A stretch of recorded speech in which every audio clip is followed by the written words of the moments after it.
ವೈದ್ಯನಾಥನ್ ವರದಿಯು ಯಾವುದಕ್ಕೆ ಸಂಬಂಧಿಸಿದೆ?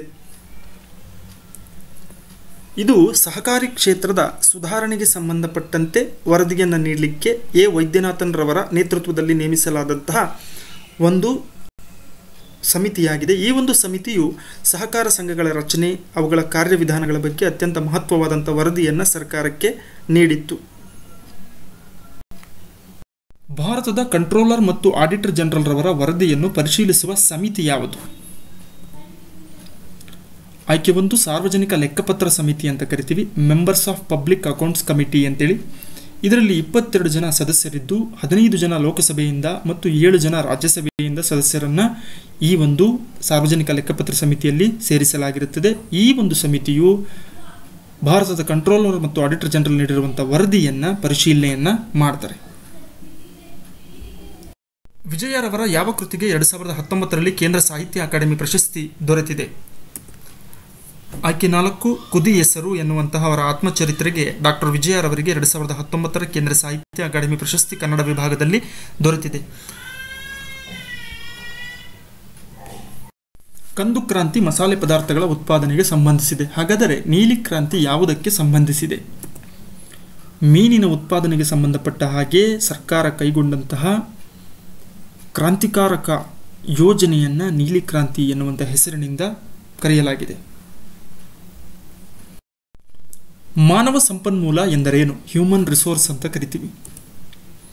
ಉತ್ಪಾದನೆಯಲ್ಲಿ ಸಕ್ರಿಯವಾಗಿ ಪಾಲ್ಗೊಳ್ಳುವಂತಹ ಜನರನ್ನು ನಾವು ಮಾನವ ಸಂಪನ್ಮೂಲ ಅಂತ ಕರಿತೀವಿ. ಇವುಗಳಲ್ಲಿ ಯಾವುದು ಎಸ್.ಎಲ್. ಭೈರಪ್ಪನವರ ಕಾದಂಬರಿ ಅಲ್ಲ? 4 ಕಾದಂಬರಿಗಳನ್ನು ಕೊಟ್ಟಿದ್ದಾರೆ. ಇದರಲ್ಲಿ 1 ಕಾದಂಬರಿ ಭೈರಪ್ಪನವರು ಬರೆದಿಲ್ಲ. ನಾಯಿನೆರಳು, ಮರಳಿ ಮಣ್ಣಿಗೆ, ಭಿತ್ತಿ, ಮತದಾನ. ಇದರಲ್ಲಿ ಮರಳಿ ಮಣ್ಣಿಗೆ ಎಸ್.ಎಲ್. ಭೈರಪ್ಪನವರ ಕಾದಂಬರಿ ಅಲ್ಲ. ನಾಯಿನೆರಳು, ಭಿತ್ತಿ, ಮತದಾನ ಇವು ಎಸ್.ಎಲ್. ಭೈರಪ್ಪನವರ ಕಾದಂಬರಿಗಳಾಗಿದ್ದು, ಮರಳಿ ಮಣ್ಣಿಗೆ ಶಿವರಾಮ ಕಾರಂತರವರ ಪ್ರಸಿದ್ಧ ಕಾದಂಬರಿಯಾಗಿದೆ. ಈ ಕೆಳಗಿನವುಗಳಲ್ಲಿ ಯಾವ ದೇಶ ಭಾರತದ ಅತಿದೊಡ್ಡ ರಫ್ತು ಮಾರುಕಟ್ಟೆಯಾಗಿದೆ?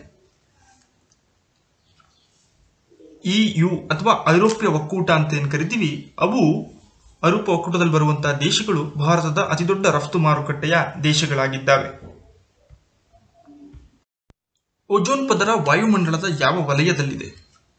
ಉಷ್ಣವಲಯ, ಪರಿವರ್ತನಾ ವಲಯ, ಬಾಹ್ಯಮಂಡಲ, ಸಮೋಷ್ಣ ಮಂಡಲ. ಇದಕ್ಕೆ ಸರಿ ಉತ್ತರ ಸಮೋಷ್ಣ ಮಂಡಲದಲ್ಲಿ ನಾವು ಓಜೋನ್ ಪದರವನ್ನು ಕಾಣ್ತೇವೆ. ವಾಯುಮಂಡಲವನ್ನು ಪ್ರಮುಖವಾಗಿ 5 ವಲಯಗಳಾಗಿ ವಿಂಗಡಣೆಯನ್ನ ಮಾಡ್ತೇವೆ. ಅದರಲ್ಲಿ 2ನೇ ಭಾಗದಲ್ಲಿ ಬರುವಂತಹ ಸಮೋಷ್ಣ ಮಂಡಲದಲ್ಲಿ ಭೂಮಿಯ ಮೇಲಿನ ಜೀವಿಗಳನ್ನು ರಕ್ಷಿಸುವಂತಹ ಓಜೋನ್ ಪದರವನ್ನ ಕಾಣುತ್ತೇವೆ.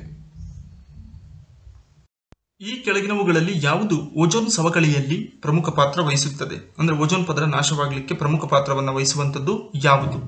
Hydrogen, carbon, chlorine, fluorine. ಸರಿ ಉತ್ತರ ಕ್ಲೋರಿನ್. ಇದು ಓಜೋನ್ ಪದರವನ್ನ ಸವಕಳಿ ಅಥವಾ ನಾಶವನ್ನು ಮಾಡಲಿಕ್ಕೆ ಅತ್ಯಂತ ಪ್ರಮುಖವಾಗಿ ಪಾತ್ರವನ್ನು ವಹಿಸುತ್ತದೆ. ಸರಿ ಹೊಂದಿಸಿ. 1857ರಲ್ಲಿ ದಂಗೆ ನಡೆದಂತಹ ಪ್ರಮುಖ ನಾಯಕರು ಮತ್ತು ಅವರುಗಳ ಸ್ಥಳಗಳನ್ನು ಕೊಟ್ಟಿದ್ದಾರೆ. ಸರಿಯಾದ ಹೊಂದಾಣಿಕೆಯನ್ನು ನೋಡೋಣ. ಕನ್ವರ್ ಸಿಂಗ್ ಬಿಹಾರ, ನಾನಾ ಸಾಹೇಬ್ ಕಾನ್ಪುರ್, ಹಜರತ್ ಬೇಗಂ ಮಹಲ್ ಲಕ್ನೋ, ಹಾಗೆಯೇ ಝಾನ್ಸಿ ರಾಣಿ ಲಕ್ಷ್ಮೀಬಾಯಿ ಅಂತಲೇ ಕರಿತೀವಿ, ರಾಣಿ ಲಕ್ಷ್ಮೀಬಾಯಿ ಝಾನ್ಸಿ. ಇವರುಗಳಲ್ಲಿ ಯಾರು ರಾಜ್ಯದ ರಾಜ್ಯಪಾಲರನ್ನ ನೇಮಿಸುತ್ತಾರೆ? ಅತ್ಯಂತ ಸುಲಭದ ಪ್ರಶ್ನೆ. ಎಲ್ಲ ರಾಜ್ಯಗಳ ರಾಜ್ಯಪಾಲರನ್ನ ನೇಮಕ ಮಾಡುವಂತಹ ಅಧಿಕಾರ ಭಾರತದ ರಾಷ್ಟ್ರಪತಿಗಳಿಗಿದೆ. ಭಾರತದ ರಾಷ್ಟ್ರಪತಿಯಾಗಲು ಇರಬೇಕಾದ ಕನಿಷ್ಠ ವಯೋಮಿತಿ ಎಷ್ಟು? 35 ವರ್ಷಗಳು. ಭಾರತ ರಾಷ್ಟ್ರಪತಿಯಾಗಲಿಕ್ಕೆ ಆಯ್ಕೆಯನ್ನು ಬಯಸುವಂತಹ ವ್ಯಕ್ತಿಗಳು ಕನಿಷ್ಠ ವಯೋಮಿತಿ 35 ವರ್ಷ ವಯಸ್ಸನ್ನ ಹೊಂದಿರಬೇಕು. ಭಾರತ ಸಂವಿಧಾನದ 8ನೇ ಶೆಡ್ಯೂಲ್ನಲ್ಲಿ ಎಷ್ಟು ಭಾಷೆಗಳಿವೆ? ಅಧಿಕೃತ ಭಾಷೆಗಳು ಅಂತ ಕರಿತೀವಿ. 22 ಭಾಷೆಗಳು ಅಧಿಕೃತ ಭಾಷೆಗಳು ಅಂತೇಳಿ 8ನೇ ಅನುಸೂಚಿಯಲ್ಲಿ ಸೂಚಿಸಲಾಗಿದೆ. ಜಪಾನ್ನ ಶಾಸಕಾಂಗವನ್ನು ಯಾವ ಹೆಸರಿನಿಂದ ಕರೆಯುವರು? ಇದು ಅನೇಕ ಸ್ಪರ್ಧಾತ್ಮಕ ಪರೀಕ್ಷೆಗಳಲ್ಲಿ ಪುನರಾವರ್ತನೆಯಾಗಿರುವಂತಹ ಪ್ರಶ್ನೆ. ಜಪಾನ್ನ ಶಾಸಕಾಂಗವನ್ನ ಡಯಟ್ ಎನ್ನುವಂತ ಹೆಸರಿನಿಂದ ಕರೆಯುತ್ತಾರೆ. ಈ ಕೆಳಗಿನವುಗಳಲ್ಲಿ ಯಾವುದು ಭಾರತದಲ್ಲಿ ಮ್ಯೂಚುವಲ್ ಫಂಡ್ಗಳನ್ನು ನಿಯಂತ್ರಿಸುತ್ತದೆ? RBI, SEBI, NABARD, AMFI. ಸರಿ ಉತ್ತರ SEBI. Stock exchange board of India ಎನ್ನುವಂಥ ಸಂಸ್ಥೆ ಏನಿದೆ ಇದು ಭಾರತದಲ್ಲಿ ಮ್ಯೂಚುವಲ್ ಫಂಡ್ ಅಥವಾ ಪಾರಸ್ಪರಿಕ ನಿಧಿಗಳನ್ನು ಭಾರತದ ಬಂಡವಾಳ ಮಾರುಕಟ್ಟೆಯ ನಿಯಂತ್ರಕನಾಗಿ ಇದು ಕೆಲಸವನ್ನ ಮಾಡುತ್ತದೆ. ಈ ಕೆಳಗಿನವುಗಳಲ್ಲಿ ಯಾವುದು ವೈರಲ್ ರೋಗವಲ್ಲ? ಏಡ್ಸ್, ಎಬೋಲಾ, ಸಾರ್ಸ್ ಮೇಲಿನ ಯಾವುದೂ ಅಲ್ಲ. ಸರಿ ಉತ್ತರ ಆಯ್ಕೆ 4. ಅಂದರೆ ಇವೆಲ್ಲವೂ ಸಮೇತ ಒಬ್ಬರಿಂದ ಮತ್ತೊಬ್ಬರಿಗೆ ಹರಡುವಂತಹ ರೋಗಗಳಾಗಿದ್ದು ಕೊಟ್ಟಿರುವಂತಹ ಆಯ್ಕೆಗಳಲ್ಲಿ ವೈರಲ್ ರೋಗವಲ್ಲದ್ದು ಯಾವುದೂ ಇಲ್ಲ. ಭಾರತದ ಬ್ಯಾಂಕಿಂಗ್ ರಚನೆಯಲ್ಲಿ ಕೊನೆಯ ರೆಸಾರ್ಟ್ನ ಸಾಲಗಾರ ಅಂತ ಯಾರನ್ನ ಕರೀತಾರೆ ಅಥವಾ ಯಾವ ಬ್ಯಾಂಕ್ ಅನ್ನ ಕರೀತಾರೆ? State bank of India, RBI, Exim bank, union bank.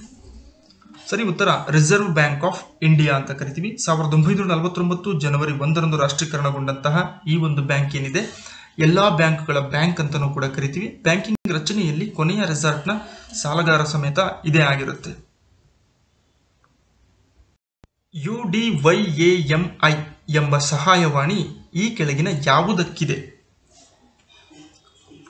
ಇದು ಸೂಕ್ಷ್ಮ ಅಥವಾ ಮಧ್ಯಮ ಶ್ರೇಣಿಯ ಉದ್ಯಮಗಳಿಗೆ ಅನುಕೂಲವನ್ನು ರೂಪಿಸುವ ಸಲುವಾಗಿ ಸ್ಥಾಪಿತವಾಗಿರುವಂತಹ ಸಹಾಯವಾಣಿಯಾಗಿದೆ UDYAMI.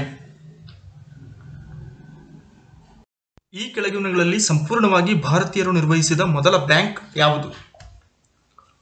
Punjab national bank. 1894ರಲ್ಲಿ ಇದನ್ನು ಲಾಲಾ ಲಜಪತ್ ರಾಯ್ ರವರು ಸ್ಥಾಪನೆಯನ್ನು ಮಾಡ್ತಾರೆ. ದೇಶದ ಮೊಟ್ಟ ಮೊದಲ ಭಾರತೀಯ ವಾಣಿಜ್ಯ ಬ್ಯಾಂಕ್ ಎನ್ನುವಂಥ ಖ್ಯಾತಿಯನ್ನು ಪಡೆದಿರುವಂಥದ್ದು ಪಂಜಾಬ್ ನ್ಯಾಷನಲ್ ಬ್ಯಾಂಕ್ ಆಗಿದೆ.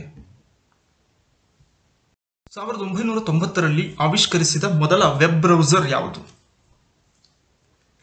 ನೆಕ್ಸಸ್. ಇದನ್ನ ಬರ್ನಸ್ ಲೀ ಎನ್ನುವಂಥವನು ಸೃಷ್ಟಿಯನ್ನ ಮಾಡ್ತಾನೆ. ಅದಾದ ನಂತರ 1993ರಲ್ಲಿ ಮೊಸಾಯಿಕ್, 1995ರಲ್ಲಿ ಮೈಕ್ರೋಸಾಫ್ಟ್ನಿಂದ ಇಂಟರ್ನೆಟ್ ಎಕ್ಸ್ಪ್ಲೋರರ್ ಸೃಷ್ಟಿಗೊಳ್ಳುತ್ತೆ. ಇವೆಲ್ಲವೂ ಸಮೇತ ವೆಬ್ ಬ್ರೌಸರ್ಗಳಾಗಿದ್ದಾವೆ. ಆಗ್ಮಾರ್ಕ್ ಎಂಬುದು ಈ ಕೆಳಗಿನ ಯಾವುದನ್ನು ಸೂಚಿಸುತ್ತದೆ? ಕೃಷಿ ಉತ್ಪಾದನೆಯ ಗುಣಮಟ್ಟವನ್ನು ದೃಢೀಕರಿಸುವಂತಹ ಮೊಹರು. ಕೃಷಿ ಉತ್ಪನ್ನಗಳೇನಿದ್ದಾವೆ ಆ ಉತ್ಪನ್ನಗಳ ಗುಣಮಟ್ಟವನ್ನು ಪರೀಕ್ಷಿಸಿ ಅವುಗಳ ಮೇಲೆ ಹಾಕುವಂತಹ ಮೊಹರ್ ಏನಿದೆ ಅದನ್ನ ಆಗ್ಮಾರ್ಕ್ ಅಂತ ಕರಿತೀವಿ. ಅರ್ಥಶಾಸ್ತ್ರಕ್ಕೆ ಮೊದಲು ನೊಬೆಲ್ ಪ್ರಶಸ್ತಿ ನೀಡಲಾದ ವರ್ಷ ಯಾವುದು? 1969. ರಾಗ್ನಾರ್ ಫ್ರಿಸ್ಟ್ ಮತ್ತು ಜಾನ್ ಟಿನ್ಬರ್ಗೆನ್ ಎನ್ನುವಂಥವರಿಗೆ 1969ರಲ್ಲಿ ಮೊಟ್ಟ ಮೊದಲ ಬಾರಿಗೆ ಅರ್ಥಶಾಸ್ತ್ರ ವಿಭಾಗದಲ್ಲಿ ನೊಬೆಲ್ ಪ್ರಶಸ್ತಿಯನ್ನು ನೀಡಲಾಯಿತು. ತಂಬಾಕು ವಿರೋಧಿ ದಿನವನ್ನು ಯಾವಾಗ ಆಚರಿಸುವರು? ಮೇ 31 ತಂಬಾಕು ವಿರೋಧಿ ದಿನವಾಗಿದೆ. ಅಕ್ಬರ್ ಮತ್ತು ಹೇಮು ನಡುವೆ ಜರುಗಿದಂತಹ ಯುದ್ಧ ಯಾವುದು? 1ನೇ ಪಾಣಿಪತ್, 2ನೇ ಪಾಣಿಪತ್, 3ನೇ ಪಾಣಿಪತ್, ಹಲ್ದಿಘಾಟ್ ಕದನ. ಸರಿಯಾದ ಉತ್ತರ 2ನೇ ಪಾಣಿಪತ್ ಕದನ. ಅಕ್ಬರನು ಅಧಿಕಾರಕ್ಕೆ ಬಂದಾಗ ಮೊಘಲರ ಆಡಳಿತವನ್ನು ವಿರೋಧಿಸಿದವನು ಹೇಮು. ಈತ ದೆಹಲಿಯನ್ನು ವಶಪಡಿಸಿಕೊಂಡಿರ್ತಾನೆ. ಆ ಸಂದರ್ಭದಲ್ಲಿ ಅಕ್ಬರ್ ಜಲಂಧರ್ನಲ್ಲಿ ಇರ್ತಾನೆ. ಹೀಗಾಗಿ ಅಕ್ಬರನು ಹೇಮುವಿನೊಂದಿಗೆ ಯುದ್ಧವನ್ನು ಮಾಡಲು ಪಾಣಿಪತ್ಗೆ ಆಗಮನವನ್ನು ಮಾಡ್ತಾನೆ. 1556 ನವೆಂಬರ್ 5ರಂದು ಈ ಒಂದು ಯುದ್ಧ ನಡೆಯುತ್ತೆ. ಇದರಲ್ಲಿ ಹೇಮು ಪರಾಭವಗೊಳ್ತಾನೆ. ಅಕ್ಬರನು ಸ್ಥಾಪಿಸಿದ ಹೊಸ ಧರ್ಮ ಯಾವುದು? ಇದು ಕೂಡ ಬಹುಮುಖ್ಯ ಪ್ರಶ್ನೆ ಅಕ್ಬರನ ಜೀವನಕ್ಕೆ ಸಂಬಂಧಪಟ್ಟ ಹಾಗೆ. ದೀನ್ ಹಿ ಅದಾಲತ್, ದೀನ್ ಹಿ ವಜೀರಾತ್, ದೀನ್ ಹಿ ಇಲಾಹಿ, ದೀನ್ ಹಿ ಅಕ್ಬರಿ. ಸರಿಯಾದ ಉತ್ತರ ದೀನ್ ಹಿ ಇಲಾಹಿ. ಅಕ್ಬರನು ಸ್ಥಾಪಿಸಿದಂತಹ ಹೊಸ ಮತ ಅಥವಾ ಹೊಸ ಧರ್ಮದ ಹೆಸರು ದೀನ್ ಹಿ ಇಲಾಹಿ ಎಂಬುದಾಗಿತ್ತು.